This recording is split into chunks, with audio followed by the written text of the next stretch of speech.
Bagaimana untuk berpikir, saya menang, dan Anda menang. Jadi Anda menang, saya menang adalah kerangka berpikir yang mencari keuntungan bersama dalam suatu hubungan atau kesepakatan. Mari ambil contoh. Suatu hari, Nguyen memutuskan membeli mobil. Jadi Nguyen pergi ke dealer mobil. Nguyen menemukan jenis yang ia sukai, sampai Nguyen mendekati dealer. Anda melihatnya menegosiasikan harga dan mencapai kesepakatan. Jadi mereka membuat kesepakatan. Mobil dalam kondisi prima, dan Nguyen senang, dan dealer pun senang dengannya. Ini adalah hubungan Anda menang, saya menang, karena Anda punya mobil untuk harga yang tepat. Anda ingin pergi ke dealer pada gilirannya, tapi bagaimana saat negosiasi dan saya kalah?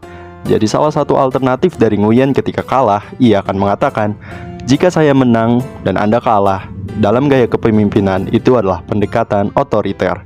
Itu seperti, saya harus mendapatkan milik saya, Anda tidak harus mendapatkan milik Anda.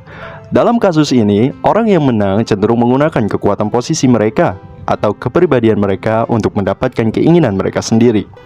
Suatu hari, Anda berpikir bahwa Anda membutuhkan laptop baru. Jadi Anda dengan cepat menelusuri internet dan menemukan jenis yang Anda sukai, dan Anda memesannya. 2 hari kemudian, paket Anda telah tiba.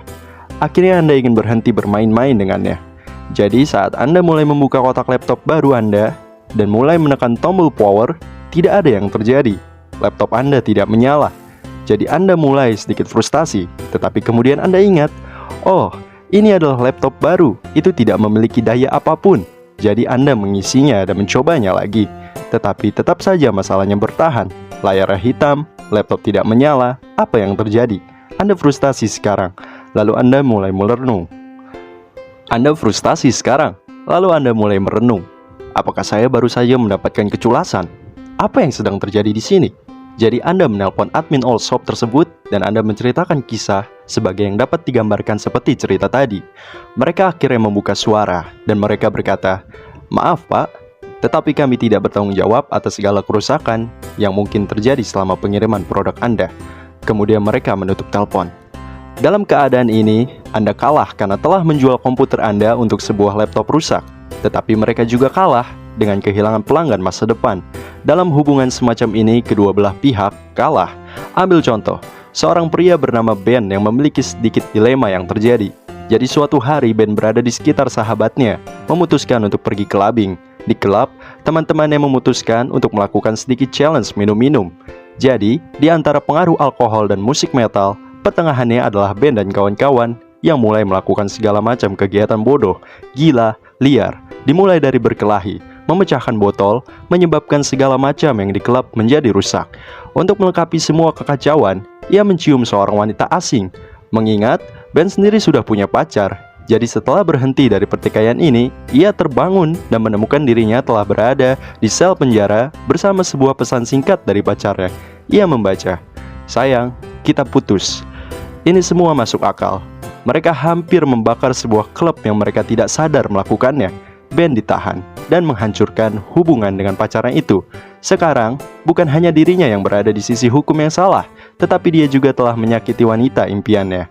Ini adalah situasi Anda kalah, saya kalah. Karena Ben telah kehilangan kepercayaan dari pacarnya, dan sekarang harus mencari seorang pengacara. Itu pun jika Ben ingin memperbaiki dan memulihkan kepercayaan yang telah dirusaknya. Jadi berlakulah untuk prinsip Anda menang, saya menang. Tahu kan? Hanya harus waras dan percaya diri. Anda juga harus berani melakukannya demi mencapai keseimbangan antara keberanian dan pertimbangan. Ini inti dari kedewasaan yang sesungguhnya dan merupakan dasar untuk kemenangan kedua pihak terjadi. 5. Berusahalah terlebih dahulu mengerti jika ingin dipahami. Jika Anda seperti kebanyakan orang, Anda mungkin berusaha untuk dipahami terlebih dahulu, bukan? Anda ingin menyampaikan maksud Anda, dan dengan melakukan itu, Anda mungkin mengabaikan orang lain sepenuhnya dengan berpura-pura bahwa Anda mendengarkan secara selektif.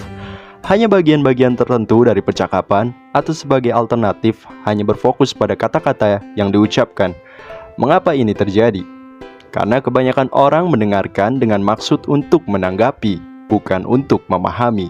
Dengarkan diri Anda sendiri saat Anda mempersiapkan pikiran Anda, di mana Anda akan melihat pertanyaan yang akan Anda ajukan.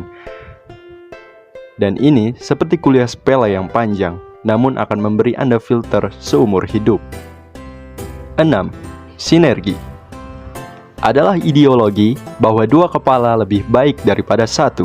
Sinergi adalah kebiasaan kerjasama yang kreatif.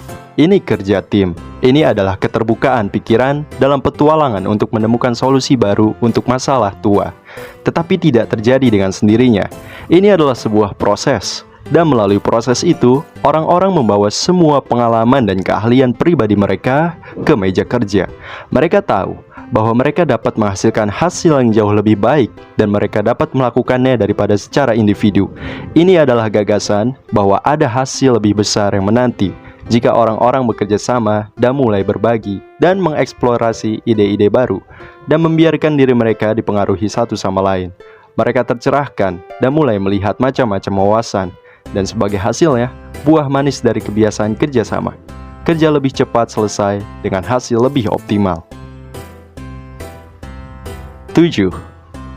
Mengasah dan terus mengasah gergaji.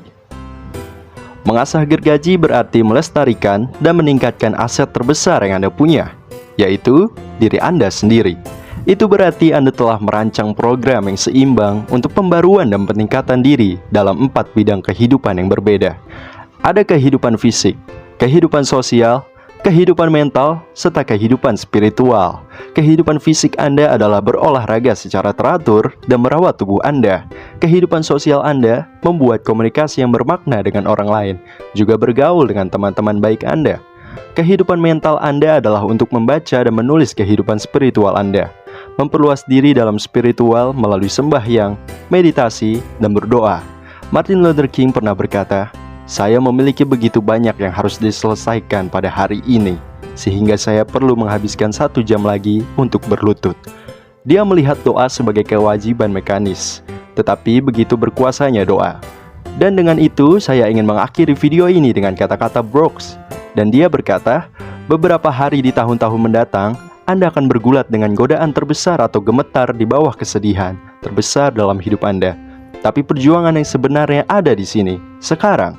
Dan sekarang yang sedang diputuskan apakah di hari-hari kesedihan tertinggi Anda nanti, melalui usaha Anda hari ini, akan membuat Anda rapuh, atau itu bisa ditaklukkan dengan senyum yang gemilang.